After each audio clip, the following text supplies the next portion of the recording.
and I thank you all for joining me today.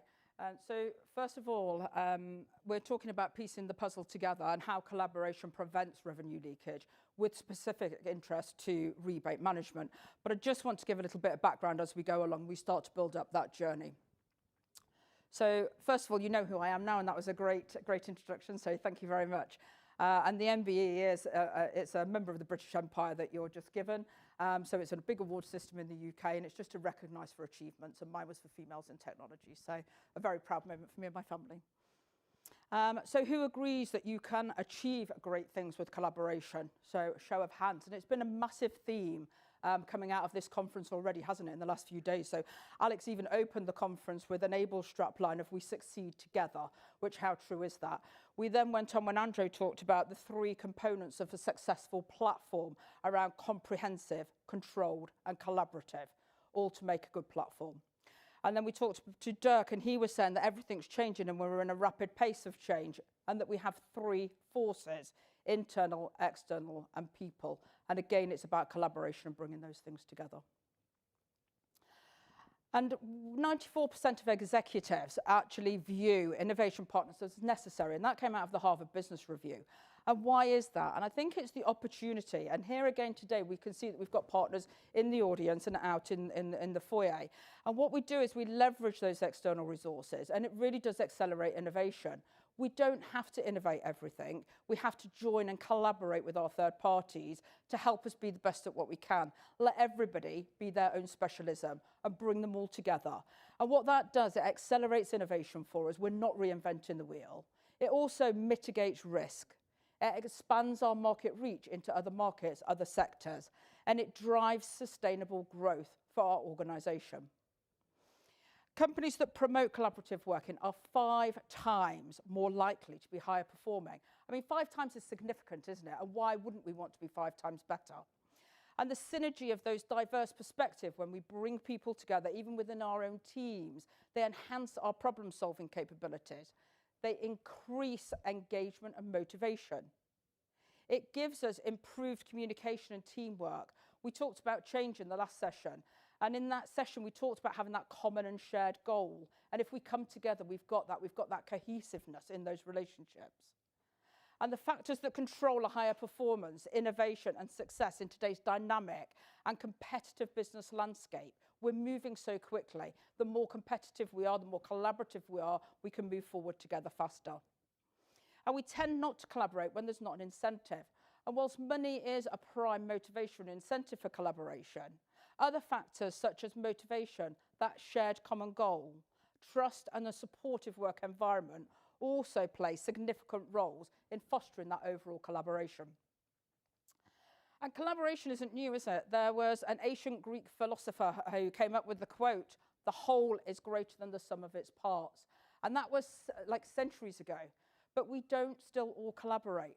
So why not? And when we just talk about a few things around collaboration, so look at teamwork, when we pull in together those experiences, the knowledge, the ideas, it motivates us, doesn't it? It gives us that fuel in our belly to want to work together, to collaborate and to come up with greater ideas.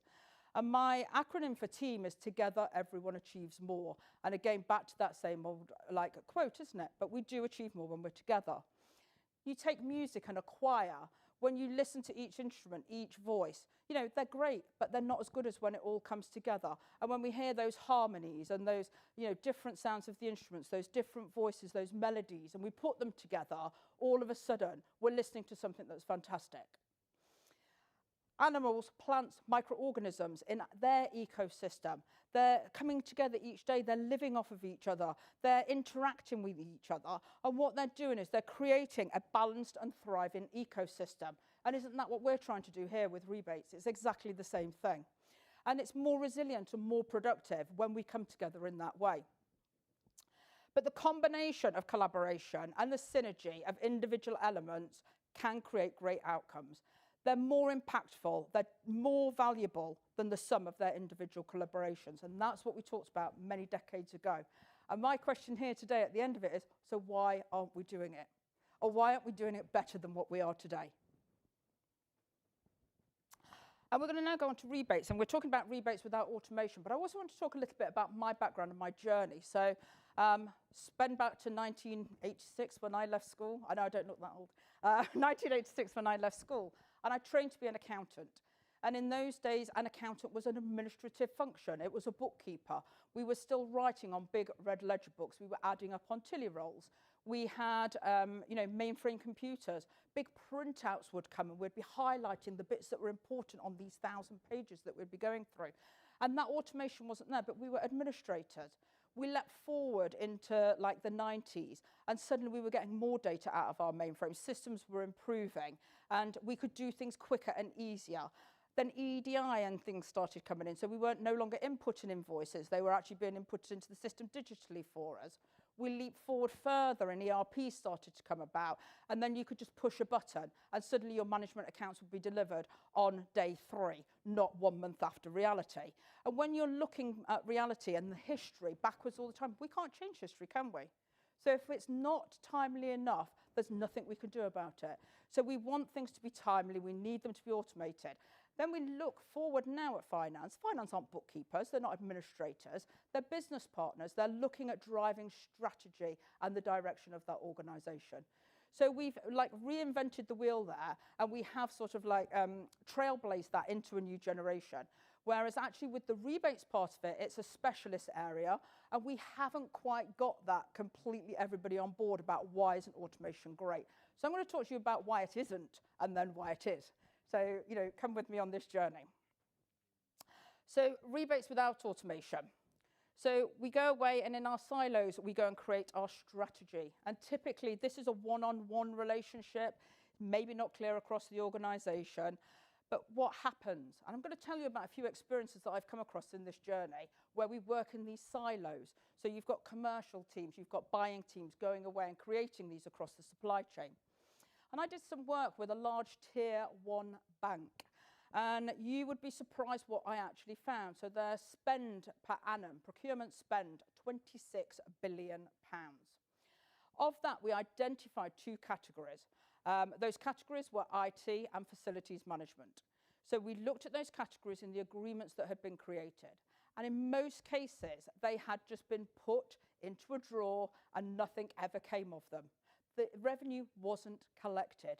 In other cases, they were handed over for execution to finance, but the terms weren't understood. So again, they were misinterpreted. And we do that all the time. Then they're put into this area, we're not collecting. And all of that is listing to revenue opportunities that are missed. How much, just shout out, how much do you think over these 2 categories in a 12-month period was missed in terms of collecting those rebates? I'll start off. Who thinks it's greater than 5 million? It was 12 million. What business can afford to take 12 million off of their margins? Like, I wouldn't say many. In other situations I've come across, like a builder's merchant, they had 4,000 agreements negotiated and on the platform. Amazing, 4,000, aren't they doing well? Some of the strategic direction that they're going in, fabulous. No, not when you come to analyse it, and 1,500 of them were being used. So why have we wasted all of that time going to create those things, all that rework, putting them into the system, sending them to finance, putting them into the spreadsheet, and nothing happens with them? It's a waste of time, effort and money. And then you find, because there's no guide rails, that there's complexity. Everybody has the freedom to go and do what they want and create what they want. And again, in a pharmaceutical area, we came across a rebate that was so complex. It literally was taking a finance person half a day a month to understand this rebate and to calculate it. Do you know how much it was worth? Per annum, $5,000. What was the point? But nobody knew that and nobody added the correlation together. So what we're seeing when we're creating strategy in isolation is that there is no best practice. There's lack of visibility. There's lots of rework. I'm creating it here, it's getting signed up, I'm handing it to finance, they're rekeying it on a spreadsheet. All of those things will lead to human error. There's no approvals. Who's saying that it's linked to the strategy? Who's approving that it's linking to your business strategy? And all of those things just lead to money falling down the drain and not staying within the supply chain. Then we come on to the buying and selling. So we're then trading against these agreements across our supply chain. And whether that is buying or selling, we don't have full visibility. We've not got any visibility of our history. We've got no visibility of what's happening right here, right now, today. We don't understand our budgets or our forecasts. What are we trying to do? How are we trying to do it? And we're making decisions, though, and we're making decisions about who to buy from and when to buy. That's quite scary, isn't it, and dangerous. And do we ever pick up the phone and ring somebody and go, hey, you better go and buy something. You're going to hit a next tier of a rebate. No, we don't. So again, they're missed. And there, how are we tracking? How are we understanding these deals that we've spent so much time, effort and money on creating that are a strategic part of our business? But now we've got no idea and we're not making informed decisions. And an example here that I've got is another builder's merchant. So they had a rebate that reset back to zero every quarter. And had they have purchased goods just one day earlier, they'd have made $30,000. Instead, they got nothing. And how often do we hear those stories? And we don't know about it. So what we can't see and we don't know about, we tend not to care about, don't we? But we think it's good what we've got there in our systems.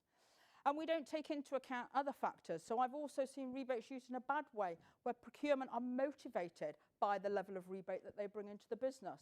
But it doesn't take into account any stock, any forecast. So we're overbuying, and it's just sat somebody else as wasted revenues. So what happens then? But we can't see those things, and they're not visible to us in our organisations. So no timely data to assist in our decision making. Work is very reactive. So back to those days in finance, there was nothing proactive about it. There was no help there. It was all reactive. And in this case, it's reactive. We don't understand the impact it's actually going to have on our business. And we're not alerted to take action. So where is that do it now? Like it's going to make a difference to you. We don't hear any of that and we don't see it. And the visibility is poor across our whole supply chain. And again, money is just falling through the cracks there. And then we come to execute, so either claim or pay the rebate. And typically in these processes where we're utilising Excel, we're bringing data from multiple sources, we're typically running 12 weeks behind the curve of reality, 12 weeks. So by the time that the month end's finished and we've gathered all that data and we've put it into our system, you know, it's taking place on a spreadsheet generally or a semi-automated solution, but it's resource dependent. I mean, quite often I come across, well, we're creating this, you know, John in the corner, he's got this fantastic work, but we trust it. It's worked for years for us. It's full of VB. Well, who else knows it? So you're prepared to put a single point of failure on people transacting over $30 million worth of rebate on a spreadsheet that one person knows about. Like, how dangerous is that? We're humans. We're going to make mistakes. When we're rekeying data, we are making mistakes. Nobody's infallible. We will all make mistakes as humans. And then those people that say, well, we don't, we've got a great spreadsheet, it works for us. I'll challenge you. We're finding typically in those spreadsheets a 3% error rate. That's a minimum. That's really, really conservative. 3% on the value of rebates that you are transacting. How much is that? And it's a lot, and you're not treating your supply chain in a good way. You're not being considerate about the supply chain. It actually says you don't care. And the impact of the rebates that are calculated within an organisation, it can mean the difference of profitability or not. And so they are key to many, many organisations. Buyers rely on suppliers to tell them how much their rebate is. They have no way of calculating themselves. So therefore, it's based on trust, isn't it? Now, again, I've worked on the other side of the fence where suppliers print off a list and look at it and say, oh, $10,000, I think we'll pay them $6,000. And they pay that money over, and who knows? And the buyer's sat there going, amazing, I've got a rebate at $6,000. But it should be 10. And how do you know that? That happens all the time. And the financial impact, say, it's so, so big, yet we don't take it as seriously as what we should. So again, there is no real-time analytics there. There's no transparency of the data, and it leads to queries. And then we're querying, we're reworking, reworking, and reworking. And then we're back between these siloed businesses. And again, there's money falling down the drain. So what we see with rebates without automation is we create rebates. The objectives are them were to make money. Hey, it's about creating a strategy where we're both and all benefiting across the supply chain. But without collaboration, we're not maximising the results that we should be or could be. And we're allowing this revenue leakage at every point in that process. So that stems from, and just to summarise here, with that lack of collaboration, and it's both internal and external, because we don't have the visibility or the ability to be able to be collaborative or to show things. So just to recap there, silo working. So we're all so focused on our own area that we don't consider anything outside the scope of what we know. We all work in that logical manner, just dealing with what we know. Decreased productivity. Back into, again, those accountancy days, everybody keying something into the system. Of course you're not as productive. If it's automated, it can do it for you. You can focus on the things that really matter, the things that are going to drive strategy, the things that are going to drive your business forward. Missed opportunities. We saw some examples of that. We're missing opportunities. We're not alerted to them. We don't know when the right time to do something is. Only once we've got the power of the data do we know, and can we actually do that. Lack of innovation. I mean, innovation to me, and we've talked about it a lot throughout the conference, innovation isn't big transformational projects anymore. It's evolution. And those 1% little changes at a time can lead up to something that's vast.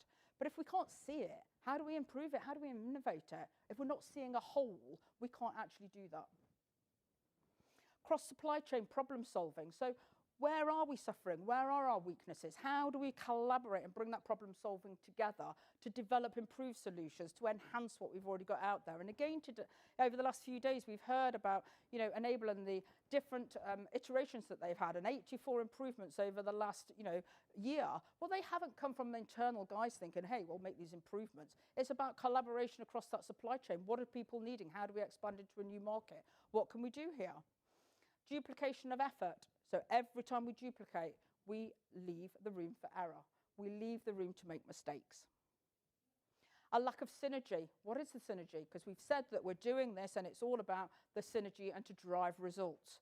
But where is it? It becomes lost, doesn't it? We're not all on the same page. We've not got one version of the truth. Limited diverse thinking. We're not pooling all of those bits together and really collaborating and thinking about outside the box, about how we can improve what we're doing, how we create a win-win for all involved. Decreased performance, because it's taken us twice as long. We're going back and we're re-looking at it, and that whole rework again. So then when we look at rebates with automation, then what we're actually doing here is we're now pushing that jigsaw puzzle all together. We're linking it up. We've got synergy. And now when we start to have that strategy and we're collaborating across the supply chain and everybody in that party can have access to the system and everybody can see it, suddenly we're creating agreements that have guidelines, that have visibility, that are approved, that match with our joint business planning that we're doing with our partners. So suddenly we're creating transparency. We're simplifying complexity, because we have got those guardrails up. It's these types of rebates, these types of calculations that we can have. It's repeatable. And when it's repeatable, it's therefore easy to train. So we take away that reliance upon individuals within a certain role or aspect. And then it starts to build a relationship. And only when we build those relationships have we really got trust. And rebates today in some areas it's still a connotation of a bad word. It's like, ooh, a rebate. Because why? Because we haven't got visibility of them. If we haven't got visibility and we don't know, we can't trust, can we? So we build those relationships and it develops that trust. And then we can start buying and selling at the right time. And it's driven by need and it's driven by insight. And I hear all the time, yeah, but it's gut feel. My gut tells me. Well, that's amazing. And yes, I agree. Gut feel takes you a long way. But it's your gut. That can't be shared, can it? We're not sharing that knowledge out with everybody else. So it has to be something that's visible across the whole ecosystem, the whole supply chain. So it gives us visibility then across that supply chain. We've got integrated data, so suddenly we're utilising that data. We're creating it once and we're utilising it many times. We've got APIs built in. There is no rekeying. We're bringing in third-party data so we can really see what the impact of these rebates are now on our overall pricing strategy within the organisation. And we're continually calculating. So gone is again the day where we're running 12 weeks behind the curve. We should know at a point in time where we are. And if that's not real time, it's overnight processing. But we're up to date and far more up to date than you could ever be on an Excel spreadsheet. Execution, so we're executing now in real time. So, we can pay people quicker, we can claim quicker. It's validating our data, it's throwing out errors, we can fix them. It gives us approvals. We've now suddenly got an audit trail, so when something's changed, we can see it. We know it. Somebody's approved it. It fits in line with our strategy again. We're not just doing it because we feel like it. And again, that's given us that whole improved communication, compliance, auditability, visibility. And when we have those things within our supply chain, suddenly we create trust because it's not hidden anymore. And back to that not integrated model, we don't ring people up and tell them, hey, go and claim your next rebate. We don't, of course we don't. And then they don't trust us because they've missed out on opportunities. They thought they were getting more money and they didn't get that money. Well, why? And all of that leads to distrust, which then gives it a bad name. You start to collaborate, you start to generate and breed trust. So then rebates with automation deliver exactly what we set out to do. So we link up that puzzle, and then all of that money sits within our supply chain and can be shared across. So we're making money and we're saving money for everybody involved in that chain. And collaboration goes further than this, because when we talked about before innovation, and we're saying, well, actually, how can we drive innovation when we don't have the whole? So now we've got this whole piece. So then you can look at innovation. And I had on my notes here, so just imagine the day when you can actually drive and create your deal using AI, and then I come to the conference and we're already doing it. So that's amazing, isn't it? So, you know, it's absolutely fantastic. But imagine a day again when we're executing these contracts and we're paying out, and we generally pay annually, and it's a significant chunk of money. So maybe in the future there's a day where you can have that as your rebate account and draw down and use that money to start or to continue to drive the growth within your own business. And when your rebate rates and types can be predicted based on market trends, what else is happening? What's happening with the economy? All of this scenario planning. We're taking a downturn. What are we going to do? What does it mean for us? Also, having that gives us that predictability and visibility. When customers leave us, they don't just leave and decide, I'm going to go tomorrow, I'm going to move to another supplier. You start to see a downturn in volume. So again, having that analytical capability and being able to visualize that helps you to make decisions quicker and faster. So again, it pulls that back together. And I think overall what that's now doing is it's linked up and it's driving that company strategy and growth that you had in mind initially. So supply chain with collaboration. So when all parties are aligned and their efforts do prevent revenue leakage. So shared data, improved shared data. So collaboration across the data, sharing that data, it absolutely does allow for helping identify any discrepancies. What are the gaps in the supply chain? Where are we falling short? Where is it? And we can actually see that and start improving the process, and we'll come on to that in a little bit. But it enables timely actions and it prevents revenue leakage if we're sharing that. So you imagine like today when you have got to send all this out manually, remittance advices, etc., about the rebates, and suddenly they can log in, they can see it, they can see where they're going to hit the next target. All of that is data sharing, and we're sharing with other systems as well, and we're bringing data in from our third parties, cleaning that up and utilising it within our platforms. Joint planning and forecasting. I mean, this is what it's all about, isn't it? So we can plan and forecast with our partners. It leads to more accurate, even demand projections, inventory projections. If we've got that, the seasonality, we start to understand it. Suddenly it enables us to create those joint business plans that are, again, going to drive that innovation and growth as part of our strategic rebates. So we're suddenly moving away from that administrative function, like back in my accountancy days, and now we're becoming the business partners. We're driving the growth and we're driving the strategy. And then shared risk management. Well, what does that mean? Well, I think that we can potentially address those risks together across our supply chain. So it includes things like even quality control. So what are we doing about our quality control? Counterfeit goods and things like that. Market changes, outside influences. The things we talked about yesterday, the external and the internal influences that influence the way people buy. Suddenly we can see that across our supply chains and we can start to manage it. Streamlined processes. So you know, we're talking about innovation and streamlining that process. It's about looking at the process. It's about where we are today, where we're going tomorrow, how those small, tiny, incremental changes to that process can develop and envelope us into a better situation. And within software and technology, that's what's happening all the time. You know, we're listening to things from support, from customer success, from market trends and market needs, and enhancing that process continually. But we've got the data and the information to back it up. And then performance monitoring. Well, if we're not monitoring them, our rebates in terms of the performance of them and the KPIs of them, what's the point in having them in the first place? And again, now by having that data and having it streamlined in, we can start to monitor. We know exactly where we are. We know where we're tracking. Our members, our customers, our suppliers, we've all got visibility. We can all start to make proper informed decisions. And what I think we're doing at that point is we're putting the right data in the right hands at the right time. And that's enabling us to be great together. So collaboration drives innovation. And again, we've come onto this several times throughout the conference. It's about people, process, and technology.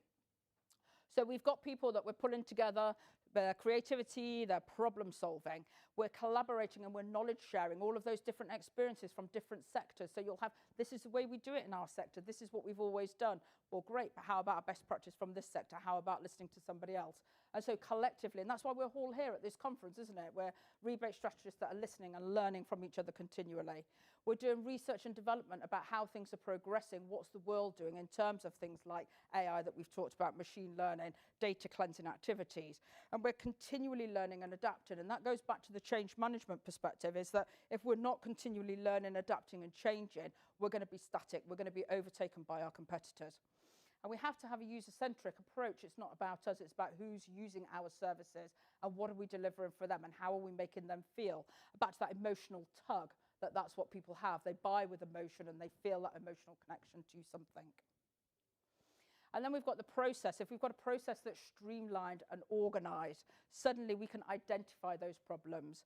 It gives us idea generation, doesn't it? So we're looking at like, well, what if? Or we're having lots of support calls in this area, so what if we did this? That's all our idea generation coming from all those internal forces and external forces again. But that gives us an idea that we're going to evaluate. We're going to prototype things. So again, we've seen things coming out of the conference that are being prototyped. They're now in testing, looking for early adopters. And that's great for our market. It's great for the communication. And it's not about innovation, isn't anymore about this big bang innovation, like let's transform everything. It's about those incremental iterative improvements. And I say, even if you like improve what you have today by 1%, and each week it's that 1%, it adds up. So we don't have to think about big and scary. Change doesn't have to be big. It can be small incremental steps. And if any of you have ever done like any sporting challenge, you don't look at the end goal as to where you're going. It's like take one step at a time and eventually you'll get there.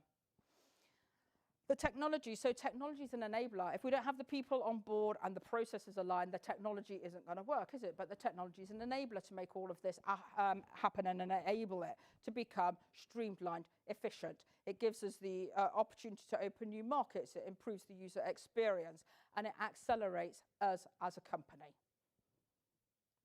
So what's stopping us? It all seems dead easy, doesn't it, really? Like, why aren't we all going to buy it tomorrow? And what's stopping us? And what is stopping us is people. It's our mindset. So it's the fear that sets in us, isn't it, as to, well, we've always done it like this, and that'll come onto the process. But it's our physical mindset about that adaptation to change or the adoption of change. How are we doing it? What does change mean to us? Am I going to be the one that puts my foot forward first? The Tier 1 bank I told you about, 12 million for unclaimed rebates. Do you think they went and implemented a rebate solution? Why? Don't want to be the first. And it's crazy, isn't it? So you'd rather lose 2 million than be the first, or 12 million than be the first. It's like sometimes we have to be brave and we've got to put ourselves outside of our comfort zone. And then we've got the process. So it's like, well, the current process works fine. My Excel spreadsheet's marvelous. It does the job just as it should do. Well, it does from a collection perspective, a bit later than necessary, but you don't know what it's not doing because you can't see it and there's not the visibility there. So we make assumptions about stuff and we're not challenging that process. And I say every single day we should be challenging. What are we doing? Can we do it better? Could we be more efficient at it? And we should always be challenging that process. And then we've got technology, and it's the fear. Oh, well, it costs a lot. Is that cost going to outweigh the benefit that I'm going to get from this system? Does it really fit with what we're doing and my other systems and applications? So that fear sets in about, I don't want to do it, I don't want that change, across all those three things. And then all of that just leads to a lack of trust. So I say to you, like, how do we overcome that? And from a people perspective, it's about coming to things like that, learn from this conference, learning from others, changing that mindset, having that belief that you can do it and that it's better. It's about really looking at that process, learning from others, taking the best practice. And from a technology perspective, working with a partner that you can work with, that you can trust, that's going to take you on that journey with them and support you through it to take away that fear and that scariness. So I've only got one more message to say to you today, and that is collaborate, collaborate, and collaborate, because it's the only way we're going to succeed is to work together. Thank you.